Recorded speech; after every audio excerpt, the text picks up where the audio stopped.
it is time for another episode of Subculture After Dark. I'm Dave G, and joining me right now is Harley. Welcome, mate. That's me. How's your wicked April going?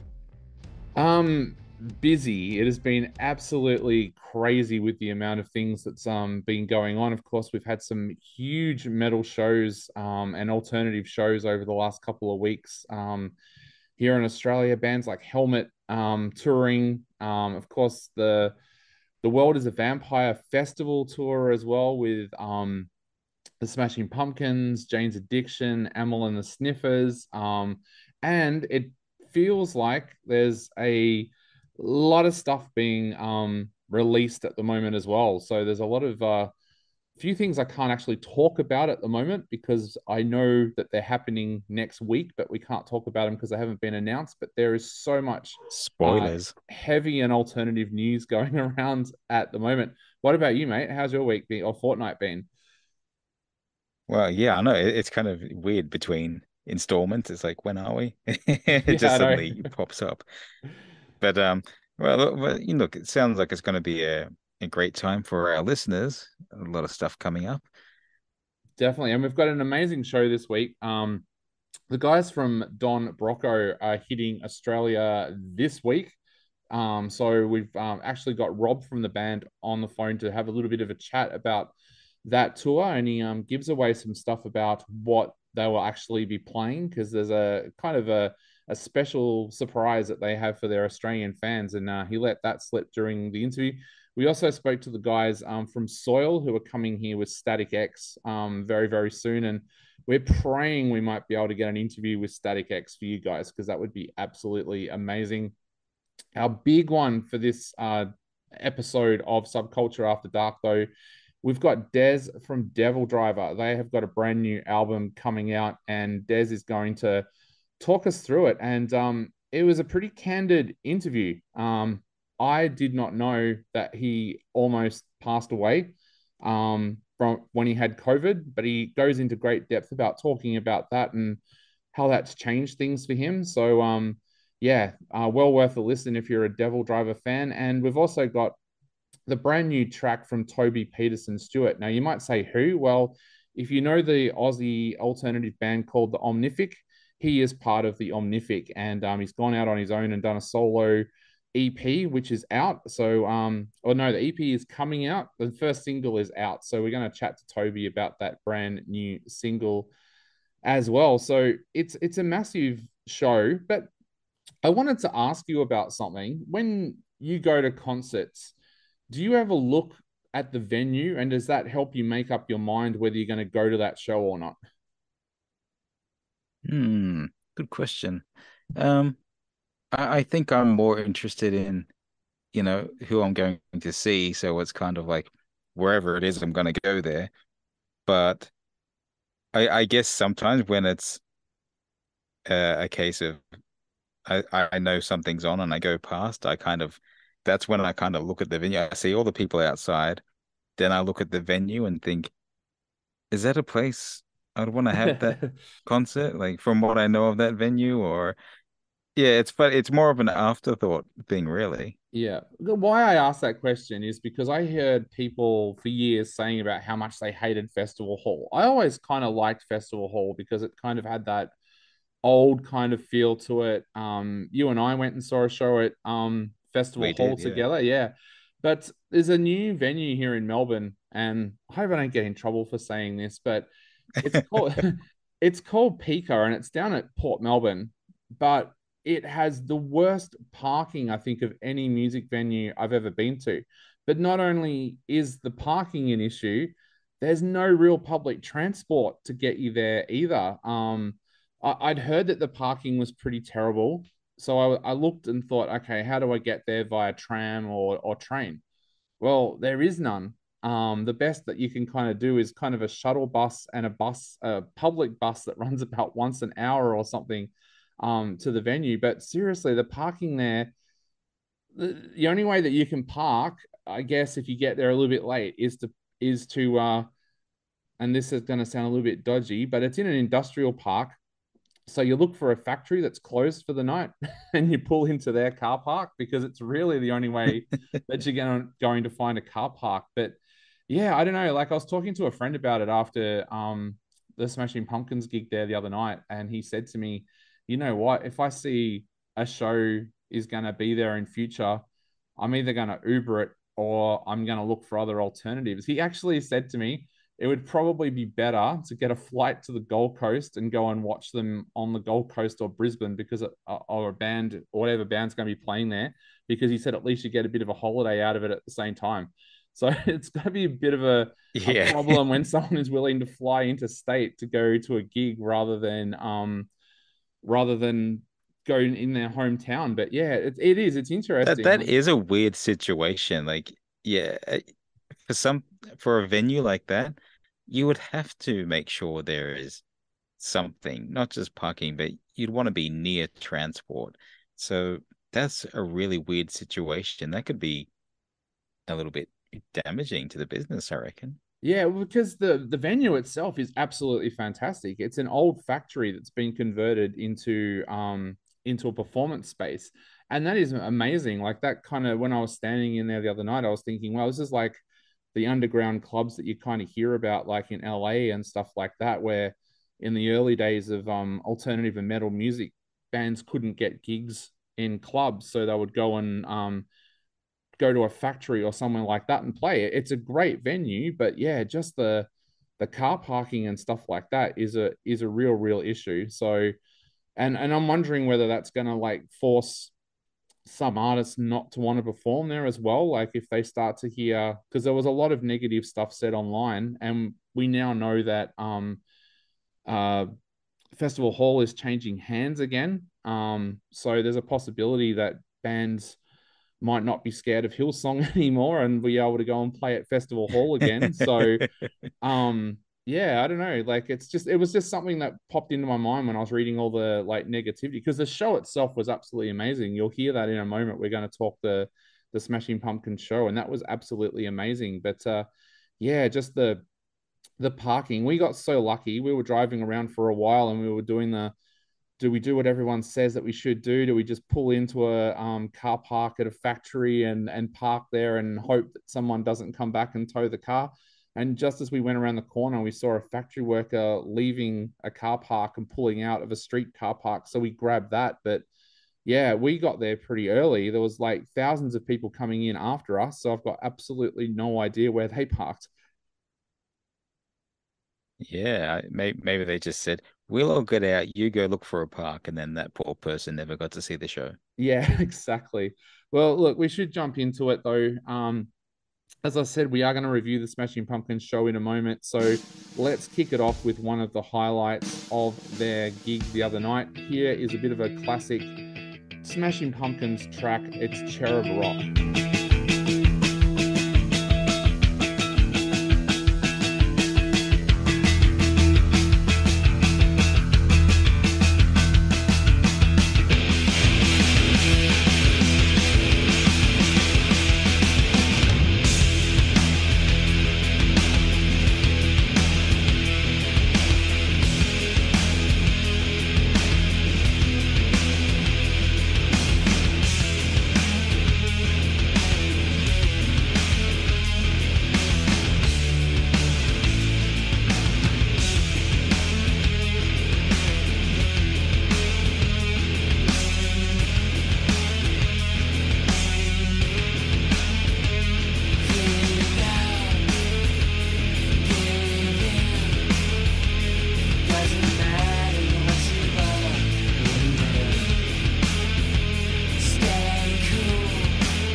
Welcome back to the show. Now, I was lucky enough last week to be able to go and see the Smashing Pumpkins play at the Port Melbourne Industrial Centre for the Arts, which is one of the new venues in Melbourne that is being used for more of the alternative kind of artists.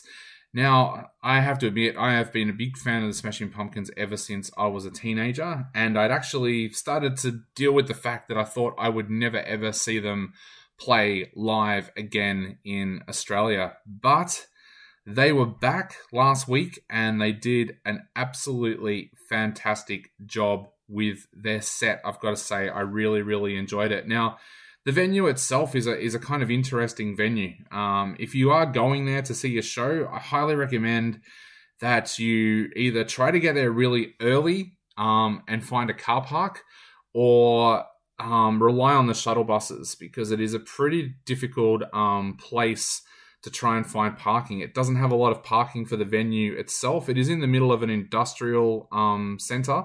So I guess one of my tips would be perhaps drive around a little bit and have a look and see what factories aren't operating, and try and sneak into one of their car parks if you can. Of course, you're going to have to take the risk there that you might get towed if the owner of the factory is not an understanding person. But yeah, it's an interesting venue because it basically is a factory that's been now decked out to hold shows. Not exactly a bad venue itself, but yeah, the parking can be a little bit of a nightmare. So that's just my tip for that. The venue itself, though, and this was pretty interesting because the Smashing Pumpkins were the headliners, but there was other bands like Jane's Addiction, Red Hook, Amyl and the Sniffers playing during the day as well. So it kind of had the vibe of a music festival. There was food trucks and everything like that all there. There was also wrestlers as well as part of all the spectacle of the show. And that all came together pretty well. In fact, going into the factory to watch the Smashing Pumpkins play, it almost felt like you were kind of in some underground club in New York or something like that there to watch them. I think what impressed me the most, though, about the Pumpkins and their set was this felt like it was a set for the fans. You could forgive them for thinking, you know what, we're going to play a lot of our newer stuff and not a lot of the older stuff, but they didn't. They played an absolutely fantastic set that covered pretty much their entire career. There was classics on there like Bullet with Butterfly Wings, Today. They even played We Only Come Out at Night, which I absolutely loved because I love that song and did not think I would hear them play it live the other night. Tracks like Ava Adore, Tonight, which they did acoustically. The highlights of the night, though, were clearly Cherub Rock and Zero, which really saw the band hit their peak. They played those tracks so heavy that it felt like the Smashing Pumpkins of old. 1979, of course, had the audience up off their feet and singing along. And again, great that they were able to go back and do an older track like that. They also did things a little bit differently during the show as well. There was times when tracks like Solara felt like you were watching a prog rock concert because they did some kind of experimental parts in the middle of it, and even that worked well. I was looking around me because sometimes if you hear a band do something like that with a track, you see the audience lose interest. I was looking around, the audience were not losing interest. There were a lot of women dancing along, guys were hollering and yelling out, and no one lost their interest at all. The little acoustic bit in the middle of the show as well was kind of fascinating. They did a cover of Under the Milky Way, the Church track, and James Iha said that that's one of his favorite tracks and he loves the Church. And that was the reason why they did it. He also did a little comical thing there with Billy in the middle, called the Chicken Salt Rap, because apparently, if you've been watching everything online, James had never come across chicken salt before coming to Australia. So they did a little song called the Chicken Salt Rap, which of course had everybody laughing. Then there was a brilliant acoustic version of Tonight, which just sounded absolutely haunting and stunning in the kind of environment that we're in. And then Katie Cole, their backing vocalist, she did an a cappella version of You're the Voice and wished all the best for John Farnham to try and get well soon. And of course, that had the entire audience singing along. It was like when Daryl Braithwaite does The Horses. Everybody wanted to sing along to You're the Voice. So that was a really, really special moment. One of the things that hit me all night, actually, through the set was Billy Corgan was paying respects to his fans a lot. He kept on saying things like, I want to thank you for 30, 35 years of great music. And it's like, I kept on thinking, well, hang on, Billy, I should be thanking you for 35 years of great music because you're the one that's provided us with music. But this felt like it was a show that he wanted to do for his fans. He was thanking them. There was touching little moments, like I said, where they did a version of You're the Voice, which was well received by all the Aussie fans, even doing a cover of The Church. Of course, again, another great Aussie band. It really felt like this was a big thank you for Aussie fans over the years. The band itself was just absolutely on song. They played as heavy as they have been for years and years. In that kind of venue, there was a couple of tracks, especially Cherub Rock, where you just got hit by this absolutely massive wall of sound. And it reminded me of why I fell in love with this band when I was a teenager. They were probably my second favorite band behind Nirvana when I was growing up. I absolutely loved them. I still remembered I discovered them through like the Triple J Hottest 100s with Cherub Rock, and then when I bought my own copy of Melancholy and the Infinite Sadness on cassette, I remember just listening to it non-stop all the time. I was taking it to school and listening to it on my Walkman, despite teachers saying we shouldn't have Walkmans there and stuff like that, and just absolutely loved it. I've even loved like albums like Adore over the years that I know a lot of fans out there have said, look, it's not their best work, but I've absolutely loved it. So I was really glad to hear them do so many different tracks off so many of their albums. Like I was just looking at it before and thinking just how many of their albums were covered, like the Melancholy, A Tom, Siamese Dream, Adore, Shiny and Oh So Bright, and all of them had at least one song being represented off them. So I haven't seen a band for a while, actually, that's done such a great mix of their own tracks with some covers thrown in as well. So if you're thinking about heading along and seeing the Smashing Pumpkins on this tour, definitely go along and check them out because this is an absolutely fantastic set list that they've put together. The entire band is playing the best that they have played in years. Chamberlain sounds amazing on drums. James Iha and Billy Corgan, you almost think, how lucky is this band to have two such amazing guitarists in the one band, because they are both stunning with the way that they are playing at the moment. Like I said, my highlight was the massive wall of sound that just hit you full on in the face when you were listening to Cherub Rock. But look, this was an amazing show. Great mix of tracks, and Billy and James were just absolutely on fire. So if you haven't seen the Pumpkins live, definitely make sure you catch this tour because it was absolutely amazing. My reflection, dirty mirror, there's no connection to myself. I'm your lover, I'm your zero, I'm the face in your dreams and glass. So save your breath for when we're really gonna need 'em. Throw out your cares and fly. Wanna go for a ride?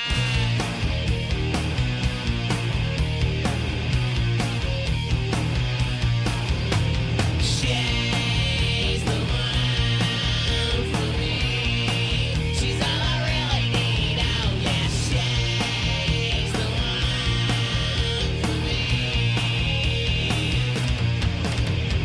Emptiness is loneliness, and loneliness is cleanliness, and cleanliness is godliness, and God is empty, just like me.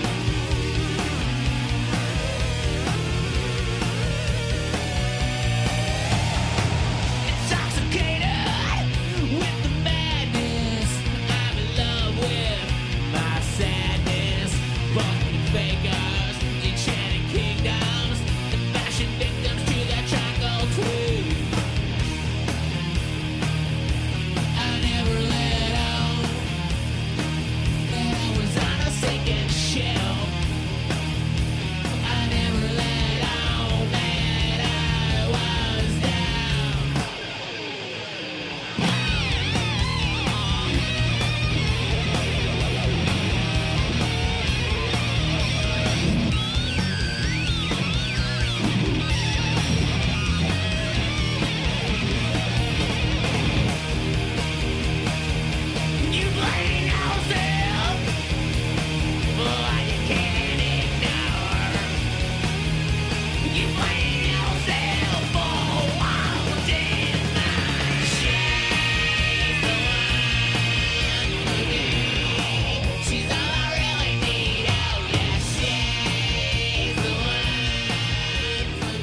And welcome back to Subculture on centralcoastradio.com. Well, we have got one of the hardest working bands in the world on our show today.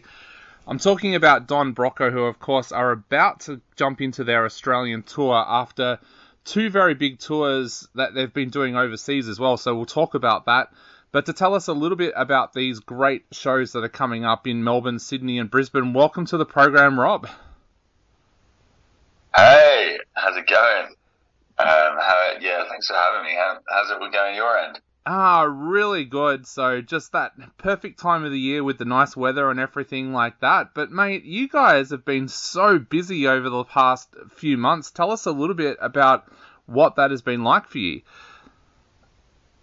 Thanks for the big up as well. Hardest working band. I like that. I mean, it doesn't feel like that. The last few weeks we kind of had off, and it's been we've just been watching a lot of TV. So it's I felt like there was a kind of a slightly bit of a white lie there. It doesn't feel like that the last few weeks, but before that we were working very hard.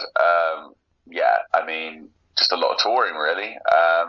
We started the year off in Europe with one of your bands from Oz, Ocean Grove, who are, I guess, one of our probably favourite bands right now, and Sleeping with Sirens. So that was like a kind of 3.5-4 week jaunt across Europe, where we kind of hit up kind of some of the usual places we've been to a few times, like Germany and France and Italy and a few new places we'd never been to before, like in Scandinavia and Budapest. And it was really, really cool because we hadn't played any of those places since the pandemic. And the shows were just, probably they were just popping. It was like the most excitement we've definitely ever felt before as a band. Especially playing places we'd never been to before, where traditionally we've been a band who have kind of grown through just like hammering it, hard work, playing loads of shows, just coming back and slowly building up a fan base. So it's kind of weird for us when you get to go to somewhere you've never been to before, and it's like a sold out show where they know all the words, and it's like even though the internet has definitely been around for a while, it still kind of baffles us. We're like, wow, you guys have just discovered us from the internet. It's literally not through us coming out and touring. You've just discovered, heard new music through, whether it's discovering us on Instagram or Spotify, or people, word of mouth via the web. So that's always kind of really cool when that does happen, because it doesn't happen a lot for us. And then, we basically straight off the back of that went into our UK tour with Papa Roach, who are, one of our all-time favourite bands, probably one of the bands that, definitely one of the bands that got us into heavy music right at the start of our kind of musical journey as kids, when you're kind of working out what you like and discovering like this, this genre of loud guitars and, like aggression and shouting and just badassness. So, getting to tour with one of our heroes was definitely like a career highlight.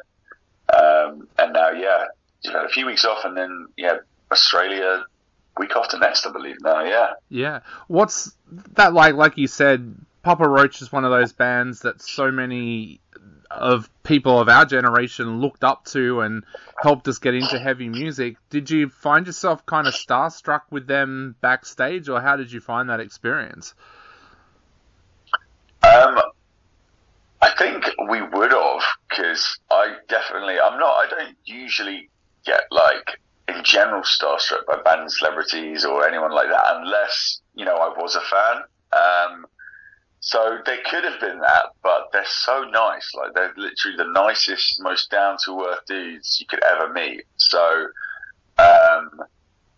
it wasn't even a thing, the very first day, we went, said hello, and you can meet bands it's not to say they're not nice people, but you can meet some bands who are just kind of, they've been doing it for a while and they want to keep to themselves, and they're maybe a little bit shy, or they've done it for long enough that they kind of can't be bothered.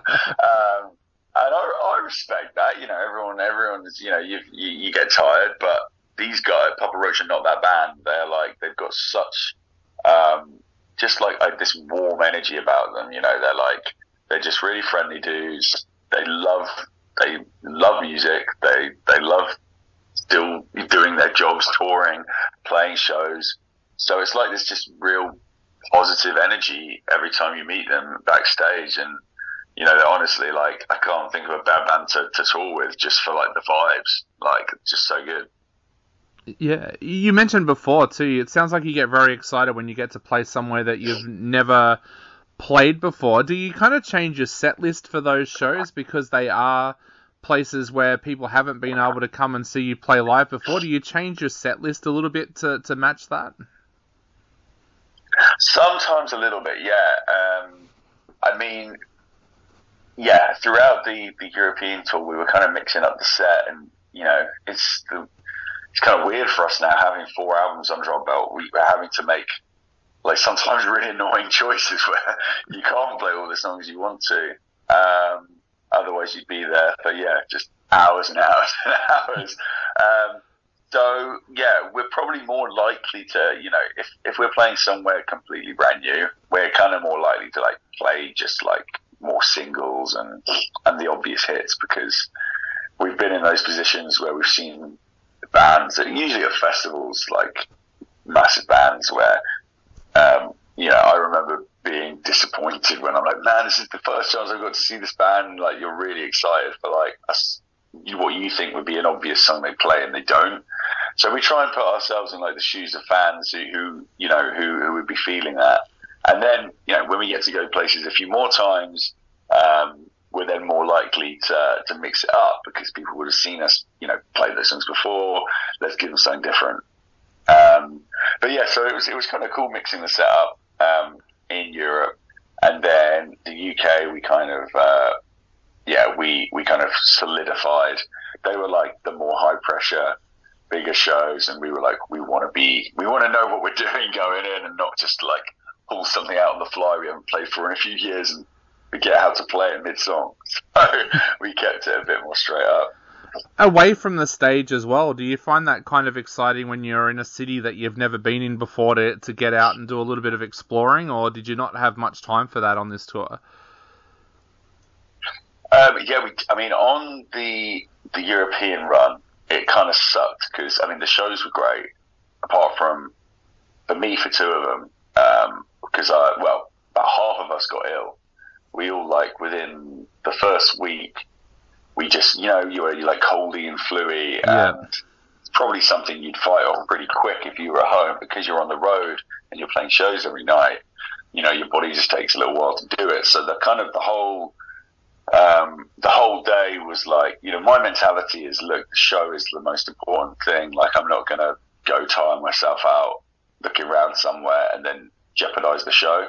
So it was like just me, like, huddling around a hot cup of lemon sip or some lemon and honey, and just, like, making sure the show was as good as possible. And apart from one of them where I lost my voice completely, and one of them where I could barely move on stage because I was just, like, aching. Where your whole body is just in this weird. And I actually sang the best I think I've ever sung, because I physically couldn't move. Yeah. So all I was doing was just concentrating on the singing. So it was a great vocal performance, but, like, zero rocking out. So when that, unfortunately, winter touring, you just get these things do happen.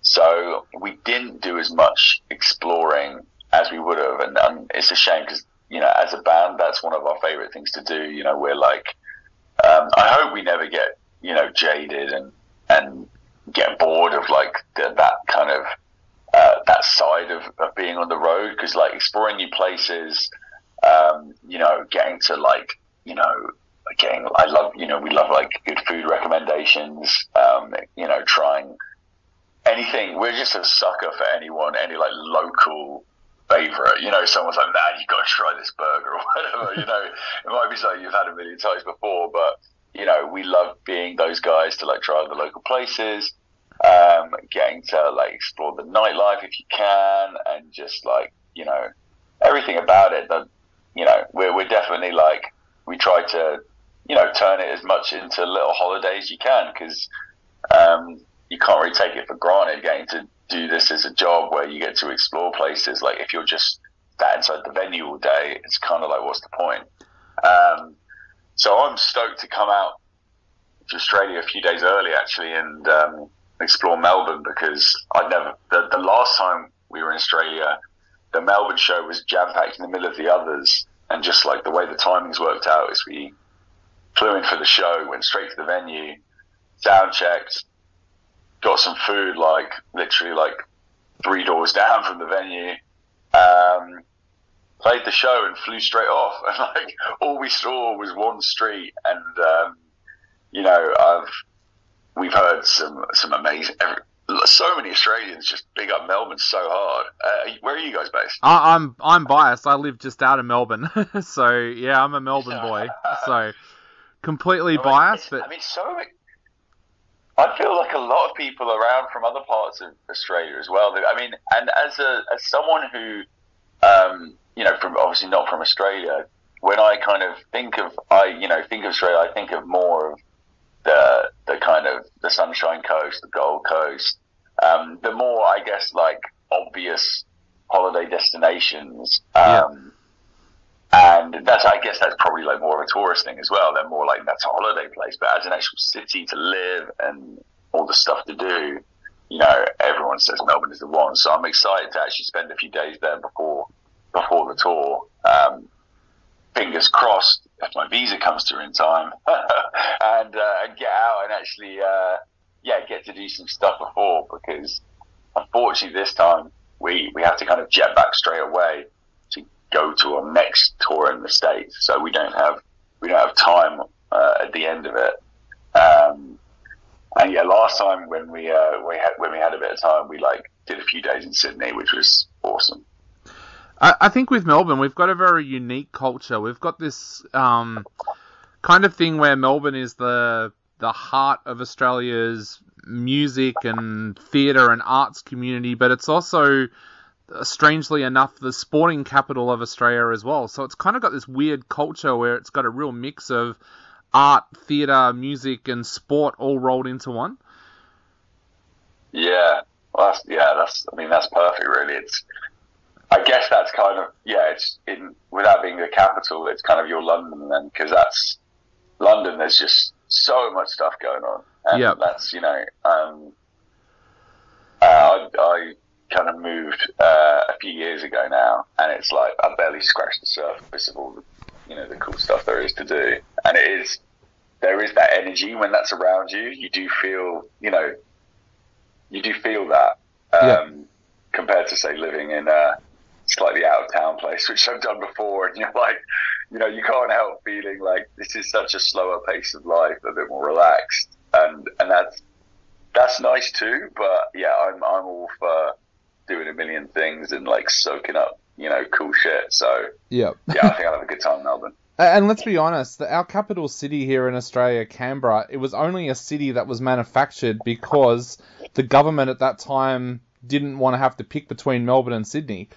So they just built a brand new city, which has not got the population anywhere near as much as Melbourne and Sydney. So, yeah, it's a weird little city. Yeah. But, mate, what have you got in store for your Australian fans, like, set list-wise? I think we're going to play, so the first time we came out was just before we released Technology, so the album before last. So, you know, we were mostly playing songs from that, but I don't think everything had come out. It was like maybe a month or two before the album came out. So most of the singles were out, but we hadn't quite kind of embraced the full album. So we're definitely going to be like diving into that one, because I feel that was like the first album that kind of Australia was the first album released properly in Australia. So we'd definitely be drawing upon that. maybe one or two like kind of golden oldies from the records before. I mean, we like giving a nice kind of broad, you know, especially coming so far and people who maybe been listening to us for a while. You know, we want to play stuff from all the albums. But yeah, we're really excited. You know, mostly as you can imagine, every band would, to like really get into the new record, Amazing Things, because it'll be the first time we've ever played stuff in Australia from that. And yeah, I guess the last touring we've done over the last few months has been the first time we've actually played quite a few of those songs and really gotten stuck into that album. Because I mean, we end up sort of slowly bringing in the songs to the set and you know, not even overwhelming ourselves as like a whole new set of new music. But now it's been out for like a year and a half. Yep. Yeah, they properly come out. Yeah. Like, yeah. There's only like a couple of the songs we still haven't played yet. So we're gonna, definitely like be milking that and giving the fans who I feel like, I don't know, it definitely feels, from our perspective, online at least, that's the only gauge we've got, that there's a lot of people who probably just discovered us off the back of this latest album. So, all the singles from that and a few album tracks for sure. Awesome. Well, for all of our listeners out there, the tour kicks off on the 4th of May in Melbourne and then moves to Sydney on the 6th of May and Brisbane on the 7th of May. The band are touring, of course, with Alt and Wayside as well, and you can grab those tickets at thephoenix.au if you want to grab tickets online. Rob, thank you so much for taking the time to chat to us today. It's been an absolute honour having you on the show. And to finish off, if you've got anything that you would like to say to all of your Australian fans out there. No, thanks so much for having us. I mean, like, I guess, to everyone out there, thank you for being so patient. It's been, a bit of time now since we last came out, and I appreciate all the support you guys are giving us, everyone that's spinning our records, and we can't wait to see you. Well, Rob, thank you so much for that, and for all of our listeners out there, we're going to take a listen to a track right now from Don Broco. So thank you so much, Rob. We'll see you in Australia very, very soon. Yeah, see you soon. Thank you, man. No one's ever seen you like that.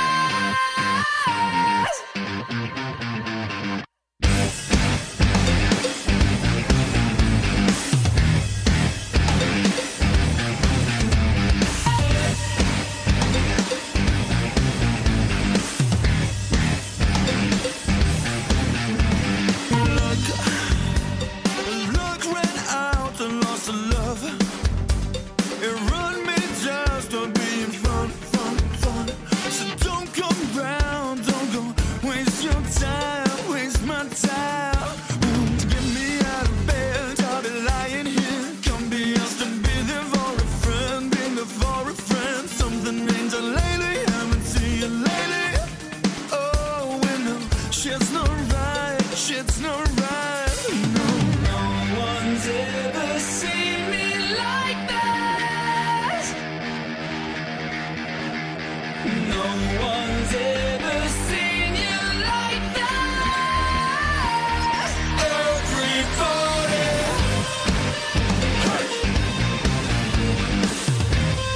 what you wait? It's what you wait for.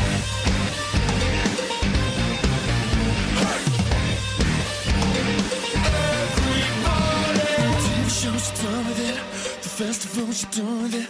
The record sounds are bored of him. Run every down on a low. It's all done this time, done this time.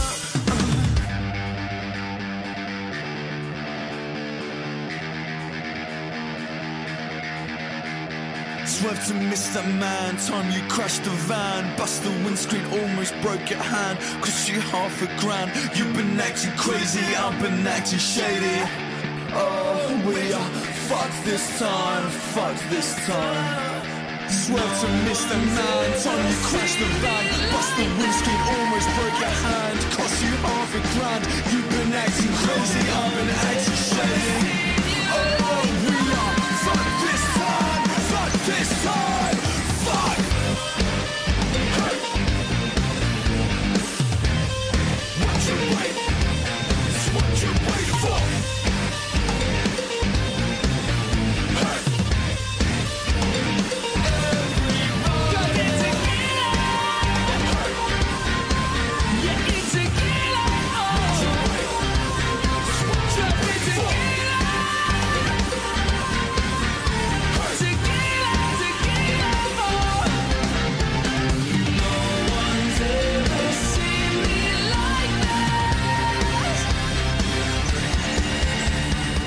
And welcome back to Subculture After Dark. Well, I know that there are a lot of fans out there of the band Soil, and I know that you guys are all very excited right now about the band coming back to our shores after so many years, and we thought, hey, you know what? You guys deserve a little bit of a treat tonight. So we've actually got Tim from the band on the phone right now to chat a little bit about this tour. Welcome to the program, Tim. Hey, how you doing? Now, mate, I am going so well, and I am so excited about you guys being able to head back to Australia. How are you feeling about this Australian tour? Oh, we're super excited about it. I mean, this will be our third time in Australia. And, you know, me personally, I absolutely love it there. I just love everything about the scenery, the culture, the fans, everything. So it's going to be a real treat to come back, and we're really looking forward to it. And we couldn't ask for a better package, Static X and Soil, and, you know, playing the venues that we are. So we're completely excited and stoked on our end.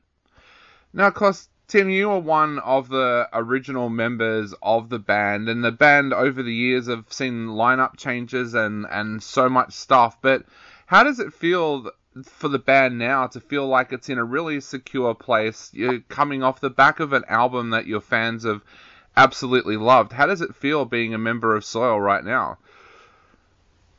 I mean, it's been a long 26 years, and, you know, anytime you have a band that lasts, you know, spans decades, you're always going to, for the most part, you know, lose members, maybe have members come back, you know, things like that. And we're just really fortunate now to have, you know, the main core of the band, you know, 3 out of the original 5, which is me, Ryan, and Adam, are still in the band. So it's definitely, you know, a unique situation, you know, and we have the original singer, so that's really all that matters, you know, as far as I'm concerned with the band. So we're on a good note. You know, we've been doing this a long time. We've had some ups, we've had some downs, and, you know, the past, you know, I want to say probably 10 years we've been more on the upswing. We've been doing great festivals. We've had a lot of success with the music we've put out. You know, we've done a lot of great things. So I have absolutely no complaints, you know, and I attest that to, you know, perseverance on our end and an amazing fan base that's been really supportive of us over the years. Yeah, being together for 26 years, I see so many bands come and go. Like, some bands will come out with a brilliant album and then you never hear from them again. What do you put down to that secret for that longevity for yourself and the band? Is there something there that you think has made the band last for 26 years? Major stupidity. No, I'm kidding. You know, for us, it's always been, you know, we always feel that we've been a band for the people. You know, we've never been very flashy. We've never been following trends. We've always kind of, you know, played the music that was true to our hearts, and our fan base, you know, really gravitated towards that. And, you know, there were times when this band was, you know, at a very low point, and, you know, the fans, you know, always stuck by us and always encouraged us to keep going on. And, you know, we powered through that. And, you know, it's something that we love to do. And when you're a musician and you love what you do, and you're in a band that you really believe in the music, and you have fans that really believe in you and what you're doing, and basically some of them have said that we've saved their lives with our music, you know, that's a very powerful thing. And as a musician, you yearn to do it. And we've been fortunate enough to be able to make enough money doing it, and be able to travel and go to some great places and come back to those great places. And it's just been a whole accumulation of things, a lot of perseverance, a lot of, sometimes when you're down, you got to know that you're down and you can pick yourself back up. And when you're back up on top, you can't let it get to your head because, you might be dipping back down again in the future. It's just a lot of kind of, peaks and valleys and, navigating those and, just staying true to what you do.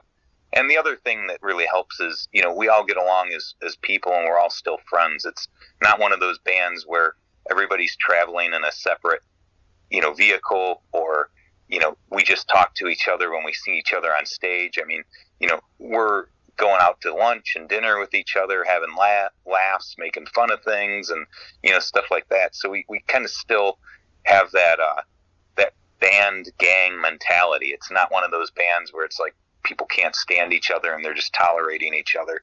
And I think that has a lot to do with it as well. You mentioned about fans telling you that your music has saved their lives. That's something that I've always noticed about Soil as a band. Your songs and lyrics are so honest and so raw. What's that been like for you over the years when fans have come up to you and said things like, your music has saved my life? I mean, it's just mind blowing. I mean, there's been, and I can't even count how many times I've heard that. They're just like, the lyrics meant so much to me, and it's what I've been going through, or the music, just brought out this emotion in me and stuff. And Ryan, writes all the lyrics and stuff, and he very much, one of the great things about Ryan as a vocalist and a lyricist is he very much wears his heart on his sleeve. He doesn't really tell stories like fantasy type stories, and it's not about doing cocaine and partying and stuff. He tells real life stories and real stories of angst and anger and things that you deal with in everyday life and things like that. And I think a lot of people can resonate towards that. And along with the music being heavy and we build it around like the lyrical content and things like that. I think it's just accumulation of just being very real and very true to yourself that people see through that. And, to hear somebody say that, I'd be dead, I would have committed suicide, or I'd be dead if I didn't have the Scars record or the Redefined record or whatever record to get me through it. And I've listened to it 100 times over. I mean, that's powerful. That alone, makes you feel what you're doing is worthwhile and it's special and it means something, Yeah. Going back 26 years, if someone had said to you at the very genesis of the band that 26 years later you guys would still be going strong, producing great music and about to tour Australia, what would you have said to them? I mean, I always thought this band could do some great things. I mean, that's why we kind of put it together, but I don't know. I never would have thought it would have lasted 26 years, Yeah. Maybe a maximum of 10, but never this long. I mean, we're very fortunate, very privileged, to have lasted this long. I think when we got the band together, we didn't really expect much because we formed it as a side project. We didn't have any expectations. We didn't have any dreams of becoming, multi-platinum sellers and things like that at the time. And we just kind of shot from the hip and did it because we liked it. And it just kept getting bigger and bigger and bigger and bigger. And it was crazy. It literally started off as a side project. And here we are now talking about going to Australia 26 years later. Now, you said before this is the third time coming to Australia. Do you have fond memories of Australia and your Australian fans? Oh, absolutely. I mean, the first time we came, it was Dope and Soil, and we kind of got a taste of, what everything was like. And then the second time we came, we did Soundwave 2024 or 2014. And wow, that was just mind blowing. We had the most amazing slot. We were right in between Rob Zombie and Korn as they were switching stages. So Rob Zombie went on, then we went on while Korn was getting set up on the stage next to us. And so we had that whole crowd, 20-some thousand people that had just watched Rob Zombie turn focus onto Soil and then turn focus back onto Korn. So, I mean, we had the amazing crowd. I mean, the way they set that festival up to where everybody was traveling together in top star accommodations. I mean, it was just mind blowing at how awesome it was and how many great bands were on it. And everybody, I mean, they just treated you with such respect, and the fans were so awesome. So, I mean, that was a once in a lifetime opportunity in and of itself. And then to be able to come back, you know, now with Static X and play some bigger rooms and do it again is going to be absolutely awesome. I personally, I love Australia. To me, it's like if you took Los Angeles, California and London, England, and put them in a blender, Yep. is exactly what you get. And those are two of my favorite places on the face of the earth. So you put those two together and you have Australia, it's even better, you know? A lot of people say that there's so many elements, especially where I live. I'm in Melbourne, and a lot of people say that our city kind of has that old world charm of London, but then you travel out of the city centre and a kilometre later you're on a beach that looks like LA. Is that what you've found as well when you've been to Melbourne? Oh, absolutely. What made those two connections for me is like all the signs and all kind of the way things are worded and stuff is definitely in like the UK type standards. But then when you get out and you start talking to the people and like you said, the scenery and the trees and the oceans and the sand and stuff is very LA and, you know, Los Angeles. So it to me, I was just like, wow, it feels like a total combination of both, and it's absolutely great. And you know, the Aussie people are just so fun and laid back and just awesome to hang out with, and I can't say enough great things about it. I'm so excited to go back 9 years later. It's been a while since we've been there, so I'm really looking forward to not only playing the music, but to also, you know, hang out with the fans and the people and get back to that great culture and the great attitudes that you guys all have out there. Definitely. Is there anything that you like doing here away from the stage? Like, is there something that you've got your heart set on doing this time around while you're here? Well, I'm a huge ocean fanatic, like coral reefs and scuba diving and snorkeling. And, I mean, you can't get anything better than the Great Barrier Reef, which is right there in Australia. And although I haven't been able to snorkel or scuba dive in there, I'm going to try to at least figure out how I can at least get in there and at least snorkel around for a little bit or find a way to at least get in the water over there, because the last time we were there, the 2 times we were there before, the schedules were just so rigorous. You know, I made it to a few public aquariums and got to walk on the beach, but I didn't actually get to go in the water and see any coral reefs. So I'm trying to plan it to where I can spend an extra day and just kind of just dip my feet in there and see some amazing things. So. Yeah. Where's the most amazing place you've ever snorkeled? I think for me it was Phi Phi Island in Thailand. Where's the most amazing place that you've ever been, and do you have a favorite beach? I mean, so far I'm dying to snorkel or dive in the Great Barrier Reef. I haven't had a chance, but you know, my all-time favorite as of right now has been snorkeling in Maui, Hawaii. Yep. There's a little crescent-shaped crater that's just off in the middle of the ocean there, and they just have some of the most brilliant fish you've ever seen in your life right there. I've heard amazing things about like where you've gone, and you know, I've gone snorkeling in Mexico and all over the place, but so far, you know, the one that still remains to be beaten in my book, you know, is Maui, Hawaii. But I have a feeling if I dip my face into the Great Barrier Reef, I'd be in for a real treat and be like, well, there's my favorite now. So I'm trying for it. Definitely. And apparently because of like with all the lockdowns and everything we had here during COVID, the reef is at its healthiest that it's been at for decades. So yeah, you'll be in for a real treat, I think. That's amazing to hear, because I've been following it a lot with the coral bleaching and, you know, the global warming that's been heating up, you know, certain parts. And that's just, I mean, it's devastating. I've really been like, you know, heartbroken about hearing all that. But, you know, like you said, with COVID and a lot of people staying away from stuff, it really gave, you know, the earth and a lot of places a lot of chances to heal and get back to get back to some really exciting things. Like, I mean, there were places where fish were, vacant, and during COVID, when they stopped, all the commercialism and things of that, like, a lot of stuff came back. So that's really encouraging. Not having a plague, but it's encouraging to see that something good came out of it all.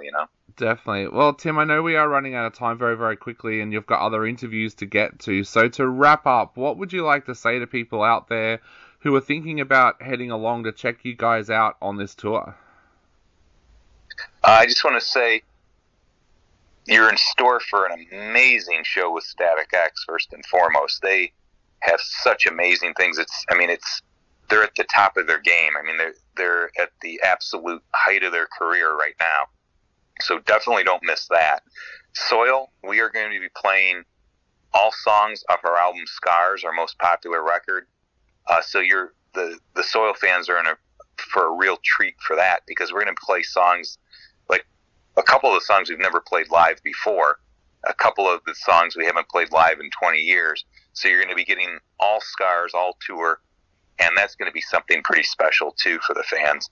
And you combine both of the bands, and there's just a lot of high energy. So if you miss this, you're missing out on a great night of rock and metal. So please come on out if you have the means to do so. Definitely. Well, Tim, thank you so much for taking the time to chat to us today. It's been an absolute honor having you on the show, mate. And I think we're going to take a listen to a track off Scars right now. So thank you so much for joining us. Oh, I appreciate it. Thank you for the interview, and hopefully we'll see y'all in a few weeks.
Well, listeners, we have got a very, very special guest on the show right now. And going right back to my start of music journalism, Des from DevilDriver was one of the first people I ever interviewed when I was working at Buzz magazine.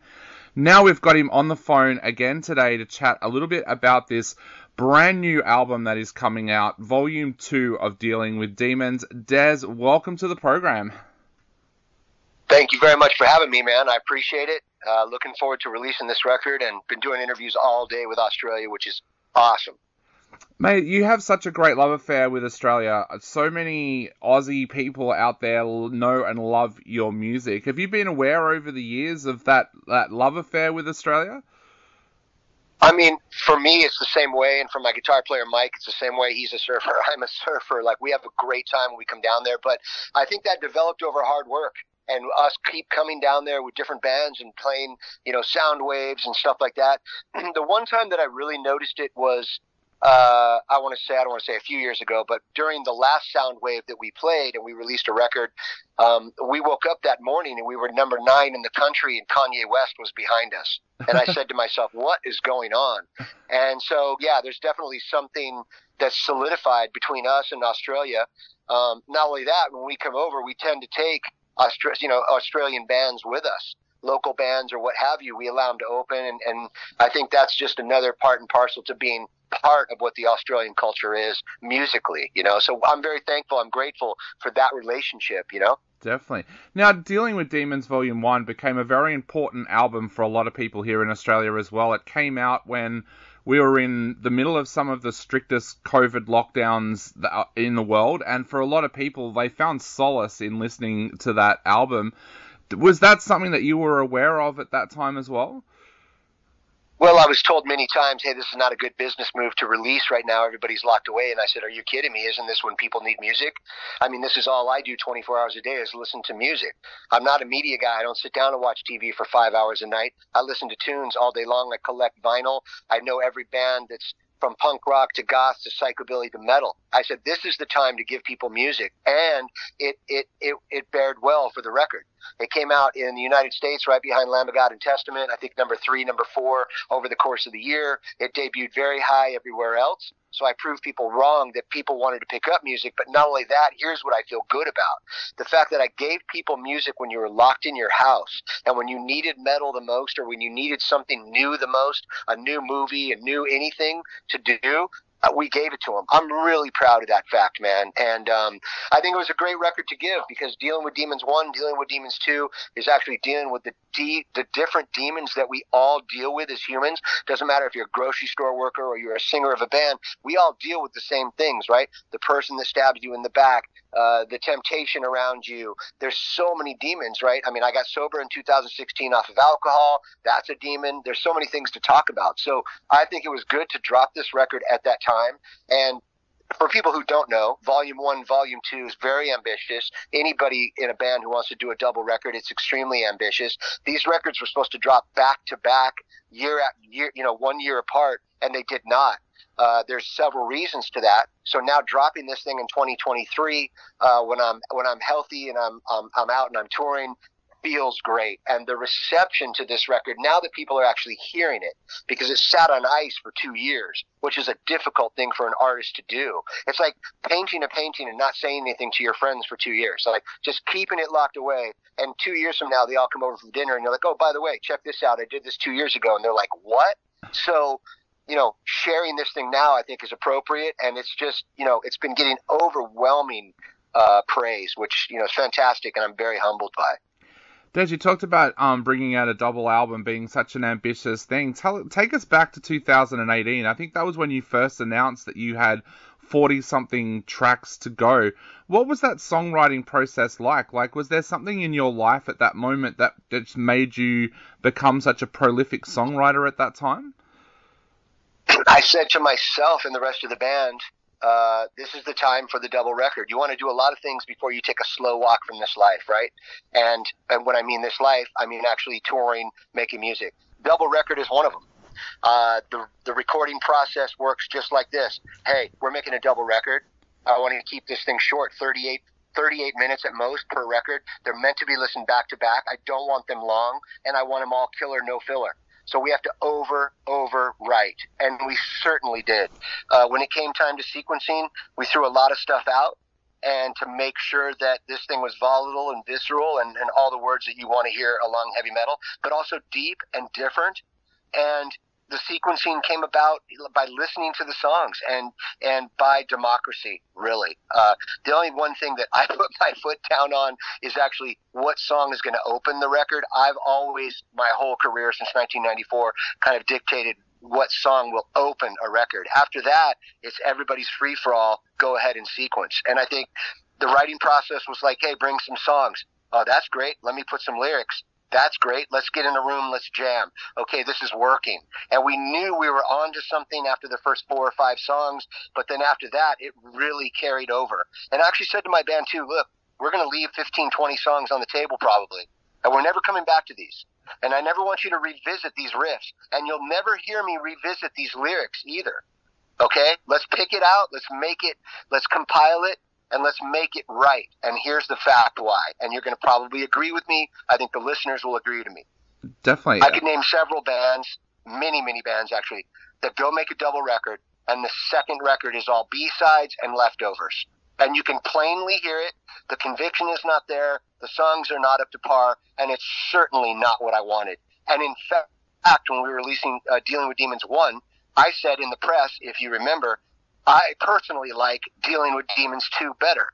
And there are several members that actually like Dealing with Demons 1 better. But I was ready to release Dealing with Demons 2 like the day we released Dealing with Demons 1. So here we go. Ambitious, double record. They're meant to be listened together, 2 together. They were meant to be back to back, but they're not. They're skewed by years now. And it's just great to be releasing this and having people hear it and doing interviews where people are saying, I mean, I had a guy in Germany, which I don't know if the Australians know anything about Germans, but they're terribly hard to please. Okay? Yep. And he actually said to me, he's from a huge magazine, and he actually said to me yesterday, Des, I just want to be honest with you. And I said, sure. And he goes, and don't take this the wrong way. And I went, oh God, here we go. He goes, this is the best record I think you guys have ever done. I think musically, lyrically, sonically, the best. And I just, at that point, my wife was listening, Anastasia was listening to the interview, and I looked at her and she goes, I told you. Yep. Like, cause she knew as well that Volume 2 was just an incredible record. So I hope people really enjoy. It's kind of a personal dive into the Dealing with Demons world. And what I say to that is, doesn't matter if you do podcasts or you're a singer or you work at a grocery store. We all deal with demons every single day. We all deal with the demons of, I want to stay sober. I want to stay away from temptation. I want to do this. I want to do that. And we deal with it. And the way we deal with it as humans makes us who we are, makes us the character that we are. And I had a lot to get off my chest. Thankfully, Napalm Records and Ward Records in Japan allowed me to do that. And so here we go now, getting ready to release this thing on May 12th, and I'm excited.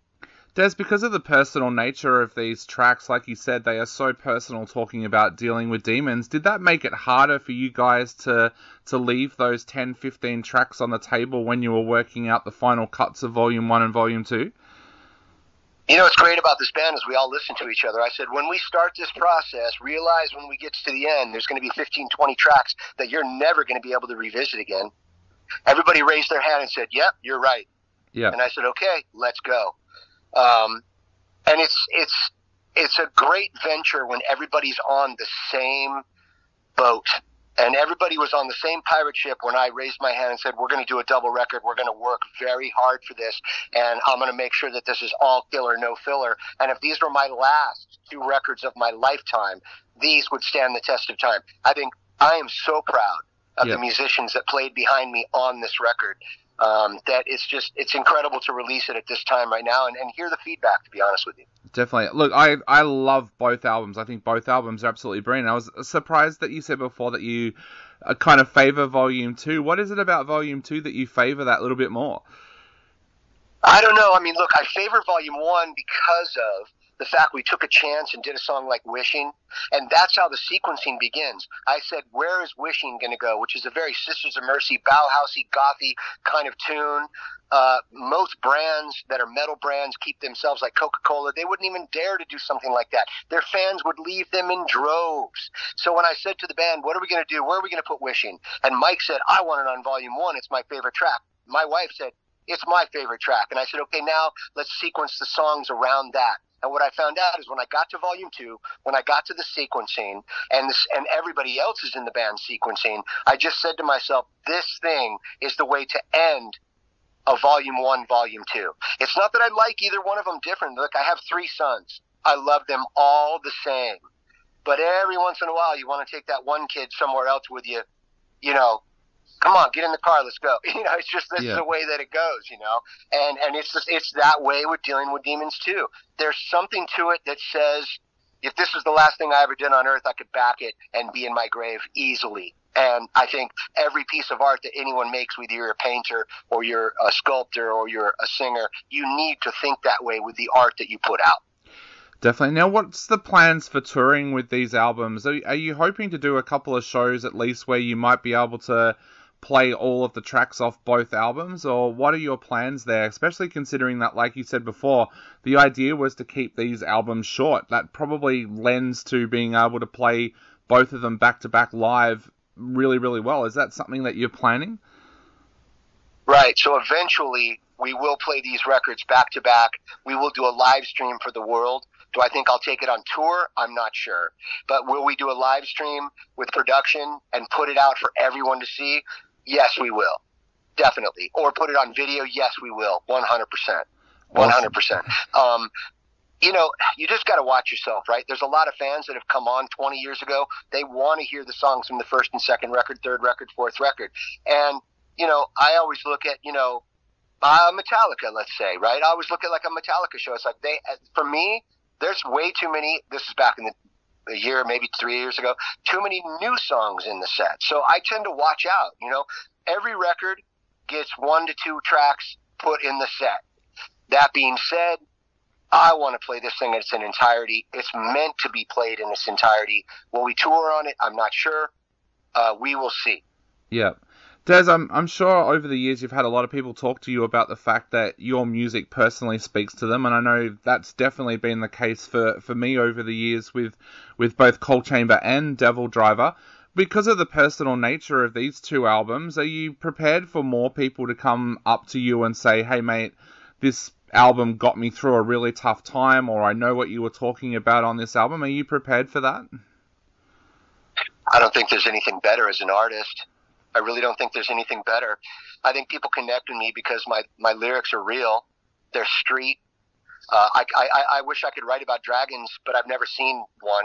Yep. Or write about Viking wars, but I've never been in one. I write about the human experience, what I've gone through, and I don't think there's anything better to hear than, hey, your music got me through. I mean, I've gotten to meet some of my punk rock idols over the years, and I've said the same thing to them. You meet Pat Smear from the Germs, and you're like, your music got me through. You know, you work with Johnny Cash's son like I did, and I'm like, I'm sitting in your dad's booth, I'm singing where Johnny Cash sang in a Johnny Cash cabin, and I'm saying to Cash's son, your dad got me through. Yeah. And plus, I think people understand that I'm a blue-collar guy. I come from a blue-collar background. My autobiography is coming out in between June and August of this year. It's already done on Rare Bird Books, already edited, and I think people are going to get they're going to hear about me. It's a 2-book deal, and the first one is, and I'm not trying to like plug anything. I'm just going to let you know that people are going to get an inside view from my youth to Coal Chamber, and then the next book is the DevilDriver years. And my youth is like, you know, ran away from home at an early age, slept under bridges, stole food to eat, went to jail. I mean, I can't even tell you. Worked every job next to man. Worked 4 jobs at one time. Like, I mean, I think the get up and go in life aspect of what I have and being a real kind of down-to-earth blue-collar guy, I think resonates with people. Plus, they don't feel ego off me because I've never attached myself to the lead singer's disease that a lot of people get. I mean, don't get me wrong, man. Look, you know, this is on the radio. I'm going to tell you now, if you give me the microphone and you're going on before me, you're going to pay the price. If you're going on after me, you're going to pay a very high price. Yep. But after that, I'm going to hand you the microphone. I'm going to get off stage, and I'm going to be me. And I'm going to lose all of that. A lot of people in this industry don't. So I think people connect with that. I think they connect with that. I see they see me as a real guy. I'm extremely private. I mean, I'm barely on social media. I deleted my Twitter. My management, who's my wife and looking at me right now, and my label are trying to get me to start a TikTok. And even Anastasia's been like, I don't see you doing that. I don't see you cooking or dancing on this is stupid. We're not doing it. I want to delete all my social media. Yeah. But I know people want to see my dog, my cat, some of the things that I do, and I let them in. But, man, it's hard for me. I'm an introvert. I'm a recluse. I'm a loner. I'm terribly private, and I'm in an industry where you're not allowed to be that. Yeah. You got to be there. So I think in the long answer, I think people connect with me because they see all of that, and there's nothing else to judge from other than, okay, man, he's one of us. I mean, I'd rather go home. I'd rather leave the party and go home and watch Star Wars than hang out with the egotistical guy in the corner that's on his 5th shot. I'm like, bro, get out of town. Definitely. Well, Des, I just want to say thank you so much for being so open with us today, and thank you for so many years of great music. I know we are running out of time very quickly, so to wrap up, what would you like to say to all of your fans out there before they sit down and listen to Volume 2? And also, there would be a lot of angry people if I didn't ask this. Is there any chance we might see you guys in Australia over the next couple of years? Yes, okay, so supposed to come to Australia. Let me give you the very short thing here is that in late 2021, I almost died from COVID. Yeah. It left me with heart problems. I was almost passed away. My wife was calling all my friends like, you better call Des now. And I had to take 2022 off to get myself really in shape. I couldn't even walk up my stairs. I was out of breath. It was a nightmare. I know people lost a lot of people around the world. I barely survived it. Now I have a tiny bit of inflammation in my lower heart, prevents me from taking long flights. It's why I'm not coming to Australia. That being said, I was on the phone with a promoter last night at 1 o'clock in the morning at my time, and he was saying, listen, man, you can get on a boat. Let's take a cruise over here. It'll take you 7 days. You can chill out. Now I'm thinking, okay, I might be able to come over sooner than later. So that's where that's at. And I cannot wait to tour Australia. Mike, my guitar player, as I've said, huge Australia fan. We both talked about buying a house over there and then using it off times when we're not there, when buying it together. So just so you guys know where we're coming from, And over the years, it's been the place that I probably like to come the most. If you were to say, get on a 20-hour flight, I'm like, I have no problem with that, man. I get to put my phone down. I don't get to talk to him. I get to watch a couple movies, have a great meal, land in a place I love. I'm from California. You guys are a lot like where we are here. You know what I mean? Yeah. And we've always been taken in so hard by you guys over the years that it's just, I can't wait to come. So yes, I'm going to come as soon as I possibly can, man. As soon as I possibly can. Awesome. Well, mate, thank you so much for taking the time to chat to us today. We wish you all the best of luck with your health and also for your wife as well, because I know she went through a very tough time. So I hope you are both well, and we cannot wait to see you back in Australia very, very soon. Thank you very much, man. Anastasia, cancer survivor. I love her. She's my best friend. The family got her through. She got herself through. And if you're listening to this and you're going through cancer or a loved one is going through cancer, just use positive thinking, man, and organic foods, and try to get through this with them because we went through it as a family. So I appreciate you actually bringing that up. So thank you so much. And we hope to see you soon. And when I come, I'm bringing Red with me. I'm bringing Anastasia with me. And yeah, she just said, let's go.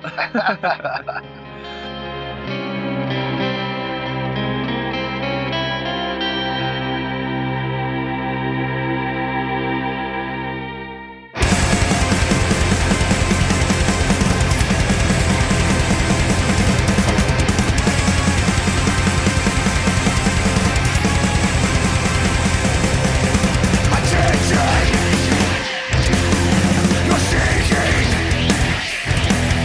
you've asked for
To the death, to the ascension. There's nothing you wouldn't dare for my attention.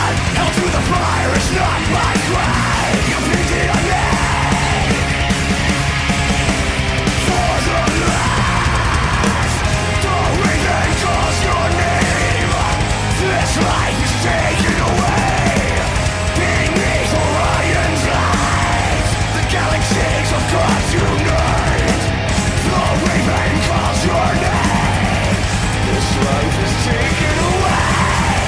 Beneath Orion's light, the galaxies of God unite. I wanna be around when you come down.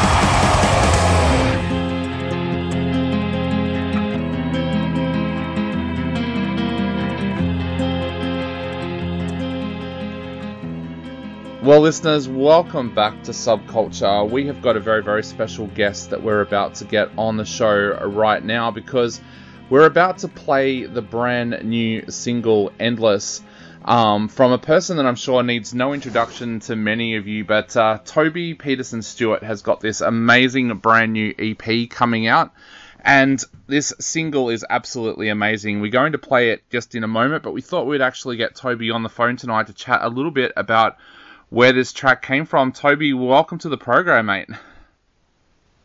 Hey dude, how you going? Happy to be here. I am going really, really well. Mate, this track is absolutely amazing. And of course, most people would know you from the work that you've been doing over the years with the Omnific. So tell us a little bit about why you decided to step out on your own with this EP and with this single. Yeah, no problem, man. I've been in Omnific for 7 years, and it's still going strong. And I think doing my solo stuff has just been a great opportunity to create music without any expectation.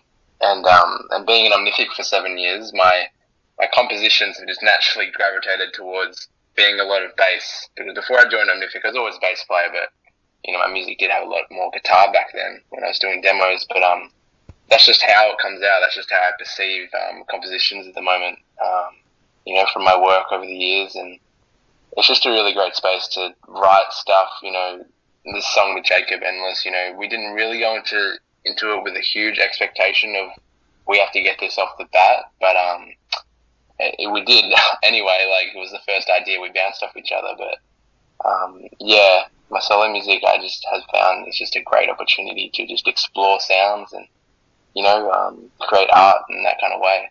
Yeah. When you say explore sounds, tell us a little bit about that. How have you approached these tracks? Have you played around with things lyrically? Have you kind of gone into exploring with different instruments and things like that? What have you done a little bit differently this time to explore? Yeah, no problem. So my music's all instrumental, and it's all based around focusing on the bass guitar. So this song with Jacob is kind of similar to the concept with Omnific, as there's two bass players and we're writing a song together. Just a bit different in terms of the approach that we took, and different in terms of the purpose of it.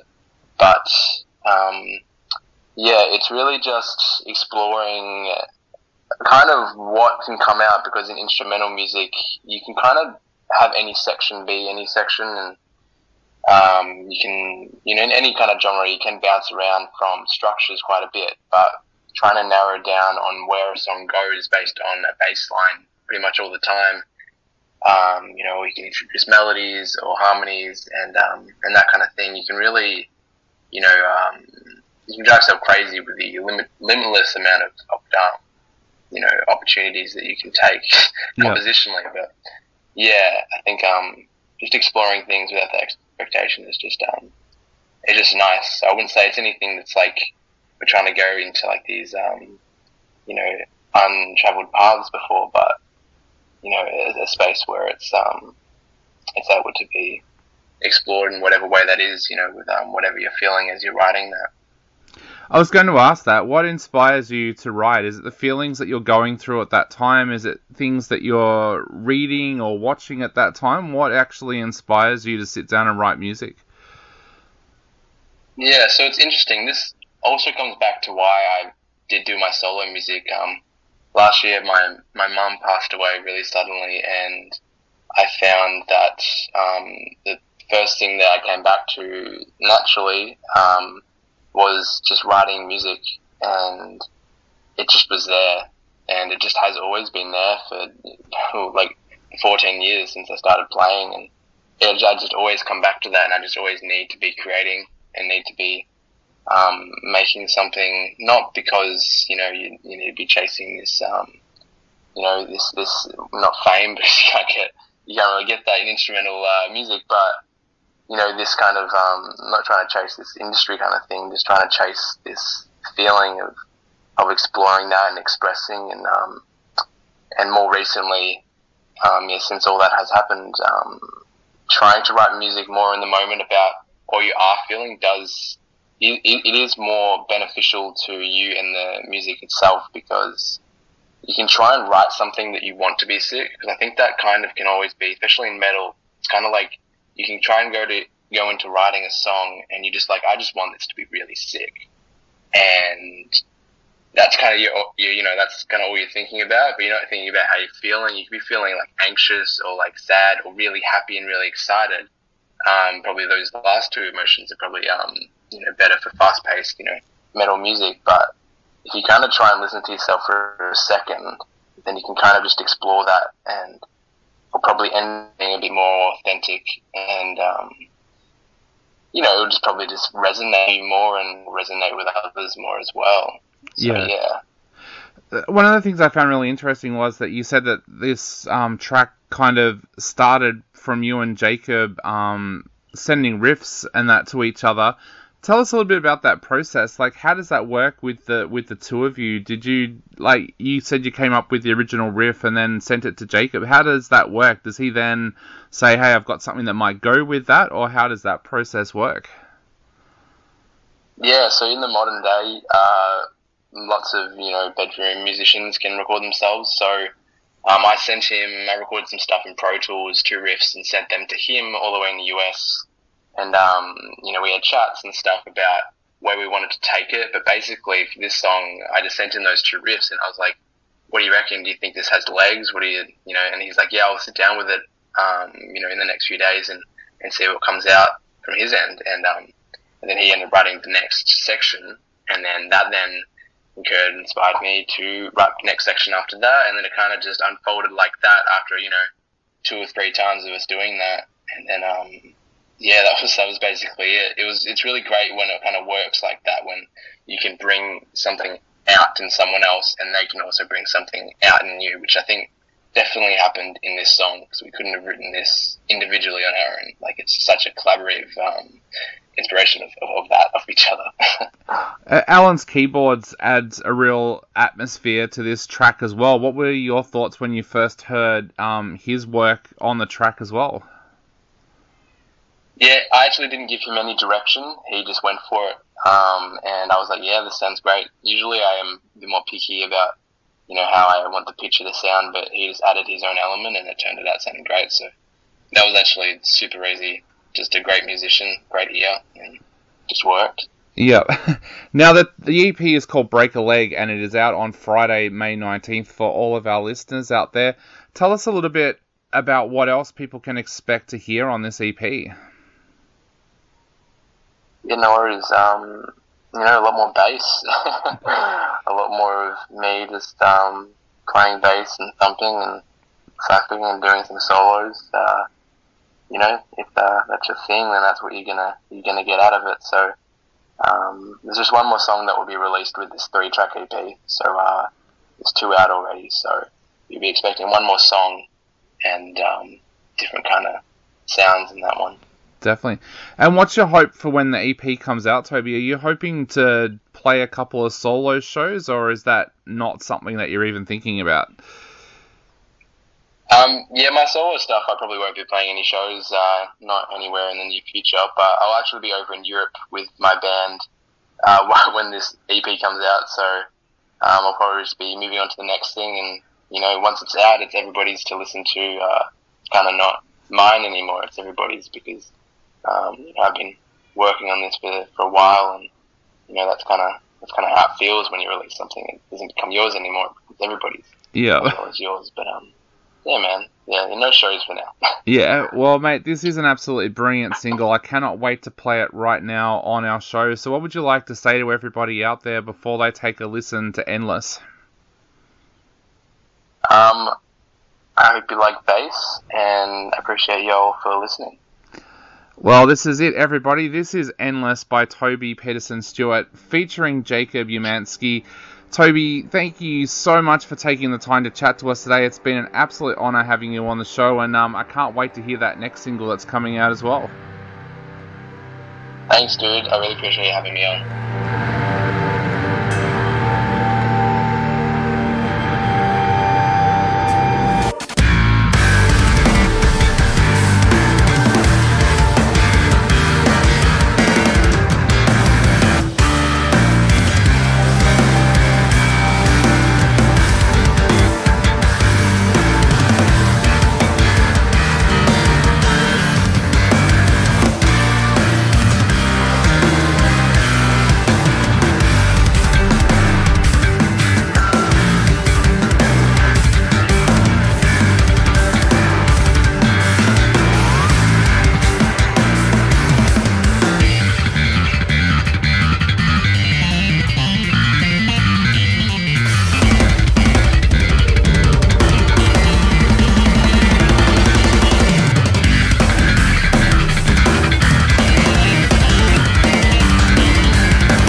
And that sadly is it for this episode of Subculture After Dark. And of course, that last track, that was Endless by Toby Peterson-Stewart. Absolutely amazing EP if you want to go and check out that EP. So, yeah, absolutely amazing. And cannot wait to be able to see him live as well.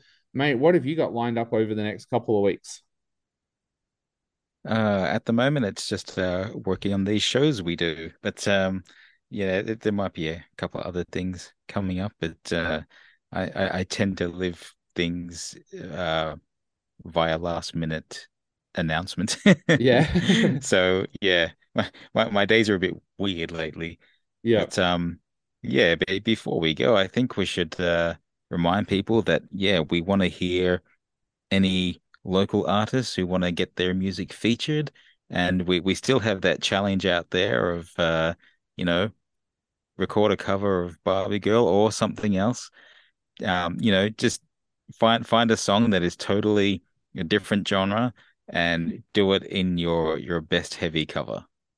Definitely. And I also wanted to send out a big cheerio and get well soon to a very, very good friend of this show.